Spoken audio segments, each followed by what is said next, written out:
twongeye kubasuhuza abakunzi ba The Vibes Triple Rwanda. Tugiye gutangira inkuru yitwa Amaraso si amazi.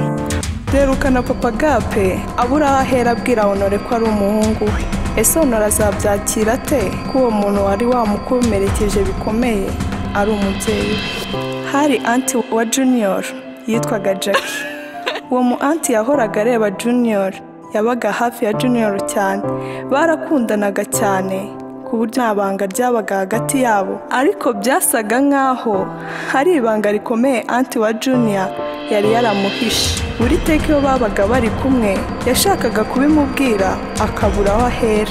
Junior nawe ubwo yari yashimusa Agape yakomezaga kumutuka cyane amubwira ko akunda Honore. Junior yaretse Agape arataha kuko yari yamaze kumenya ukuri ko uwo musore Honore ari musaza we. Ku rundi ruhande Papa Junior na Papa Gape bateguye mariage. Papa Junior yahise asezeranya Papa Agape ko azamuha 1/2 umutungo we kuko yari umwizerwa cyane, ndetse bari bagiye no kuba ba mwana. Barishimye cyane kuko ubushuti bwabo bwari buteye indi ntambwe. Ubwo Honore na Agape baganiraga nibwo yamubwiye ko ari umuvandimwe we. Honore na Agape barabahuje, baricara baraganira. Honore ntabwo nyibuka. Njye mwibuka se? Ntakubeshye kabisa, ntabwo nkuzi, ntabwo birimo kuza neza. No, Honore twakundanye tukiri abana. Dore n'agafoto kawe nanone ndacyakabitse. Uracyakabitse? Wow. Bishoboka. Ntumbwire kuri Agape. Twakundanye tukiri bato Agape. Ibyo bintu bishoboka bite? Ntabwo. No. Aho je ne comprends rien quand même. None se reka mubaze iyi nkovu yanjye. No, Honore ndayizi, ntabwo wigeze uhinduka. Honore ndagukunda, naragukunze nuko kuva mu bwana kugeza na n'ubu nta munsi n'umwe ntagutekereje. Uzwi rero mpamvu bari bagiye kukwica kubera kugukunda. Gusa ariko bamaze kumbwira ko uri sister tu. Gusa nifite nanjye amatsiko yo kubona umushiki wanjye. Oya, ibyo ngibyo sinshaka no kubyumva. Wait. Please calm down.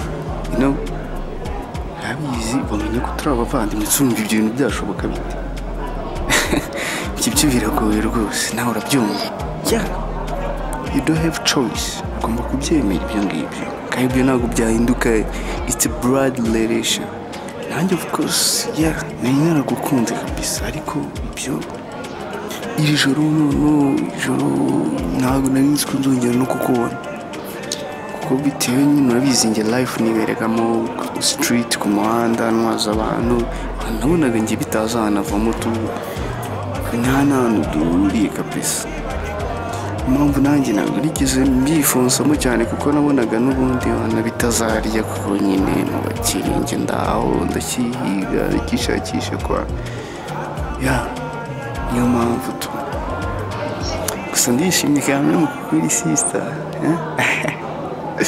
kabisa, biranejeje cyane kweli. Oya, ntabwo bishoboka ko twaba turi abavandimwe. Rero twaba tubasaba ko mwadukora subscribe kugira ngo dukomeze gusangira izi nyigisho zikubiye muri iyi nkuru.